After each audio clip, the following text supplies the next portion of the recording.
તો આ તરફ નવસારીની વાત કરીએ, ગણદેવી તાલુકામાં પણ ધોધમાર વરસાદ થયો છે। ભારે વરસાદથી દેવધા ટાઇડલ ડેમમાં પાણીની આવક થઈ છે। ટાઇડલ ડેમના 40માંથી 20 દરવાજા ખોલવામાં આવ્યા। ડેમના દરવાજા ખોલાતા અંબિકા નદીનું જળસ્તર વધવાની સંભાવના છે। ગણદેવીના નીચાણવાળા વિસ્તાર સહિત 16 ગામને કરાયા છે એલર્ટ।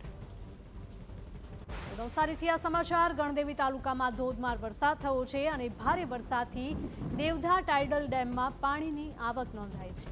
ટાઇડલ ડેમમાં 40માંથી 20 દરવાજા ખોલવામાં આવ્યા છે અને ડેમના દરવાજા ખોલાતા અંબિકા નદીનું જળસ્તર વધવાની હવે સંભાવના વ્યક્ત કરાઈ છે। ગણદેવીના નીચાણવાળા વિસ્તારો સહિત 16 ગામને એલર્ટ આપવામાં આવ્યું।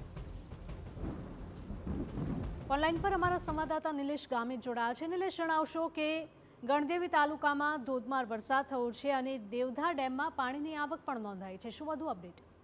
હાજી, જે કંઈક દેવડા ડેમ છે, દેવડા ડેમના જે કંઈક 20માંથી 10 દરવાજા છોડવામાં આવ્યા છે અને ખાસ કરીને ખાલી કરવામાં આવ્યું છે। ખાસ કરીને આ જે ડેમ છે દેવડા ડેમ એ જે ઓવરફ્લો ડેમ છે અને ખાસ કરીને દર ચોમાસે આ રીતે એને છોડવામાં આવતો હોય છે।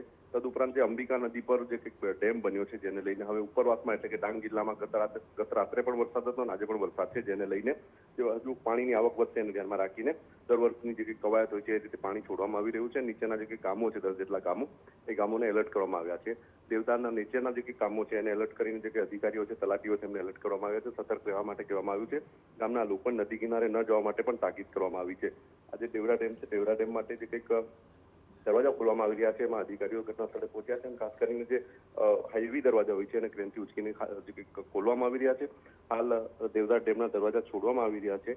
10 જેટલા દરવાજા ખોલવામાં આવશે અને ત્યારબાદ બંધ કરી દેવામાં આવશે। સમગ્ર દેવડા ડેમ છે એ 10થી વધુ લોકો જે કંઈક વિસ્તારો અને એક નગરપાલિકા વિસ્તારમાં પીવાના પાણીની જે કંઈક સમસ્યા છે એનું હલ નિરાકરણ લાવે છે। એટલે દેવડા ડેમ ખૂબ મહત્વનો છે અને એને ધ્યાનમાં રાખીને દેવડા ડેમનું જે સાફ સફાઈની કામગીરી છે એ પણ કરવામાં આવી રહી છે। જી બિલકુલ નિલેશ, માહિતી બદલ આપનો આભાર।